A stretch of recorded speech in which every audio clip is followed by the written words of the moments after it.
All right, friends, welcome back to Mommy School. Today we're reading one of my favorite books, and Julia picked it out today. It's called Giraffes Can't Dance. The author, so who wrote the words, is Giles Andreae, and the illustrator who drew all the pictures is Parker-Rees.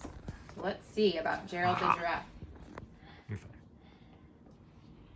Gerald was a tall giraffe whose neck was long and slim, but his knees were awfully crooked and his legs were rather thin. He was very good at standing still and munching shoots off trees, but when he tried to run around, he buckled at the knees. Look at him falling down. Now every year in Africa, they hold the jungle dance, where every single animal turns up to skip and prance.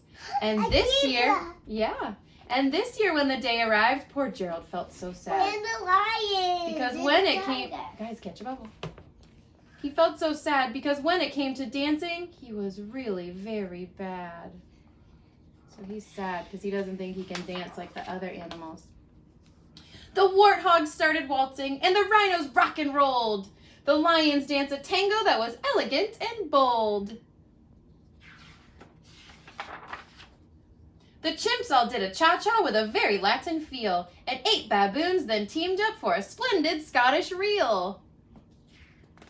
My friends, I hear some rhyming words in there. Gerald swallowed bravely as he walked toward the floor, but the lions saw him coming and they soon began to roar. Hey, look at clumsy Gerald, the animals all sneered. Giraffes can't dance, you silly fool. Oh, Gerald, you're so weird. Are they being nice? No, they're teasing him. Gerald simply froze up. He was rooted to the spot. They're right, he thought. I'm useless. Oh, I feel like such a clot. So he crept off from the dance floor and he started walking home. He'd never felt so sad before. So sad and all alone. Then he found a little clearing and he looked up at the sky. The moon can be so beautiful, he whispered with a sigh.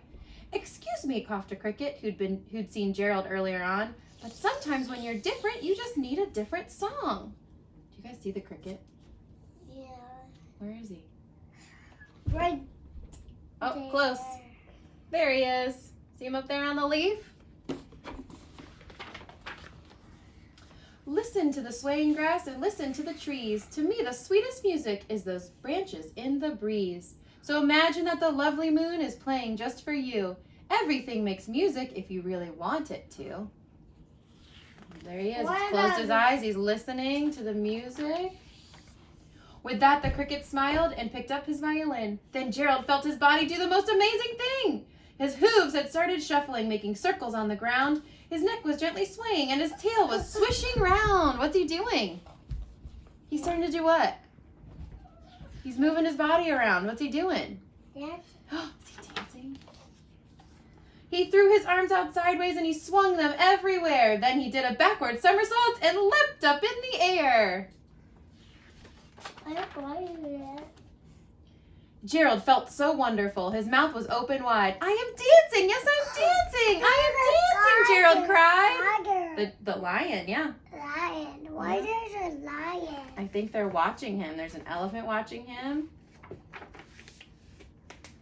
Then one by one, each animal who'd been there at the dance arrived while Gerald boogied on and watched him quite entranced. They shouted, "It's a miracle! We must be in a dream! Gerald's the best dancer that we've ever seen!" So now they're not making fun of him, right? They're complimenting him because he can dance.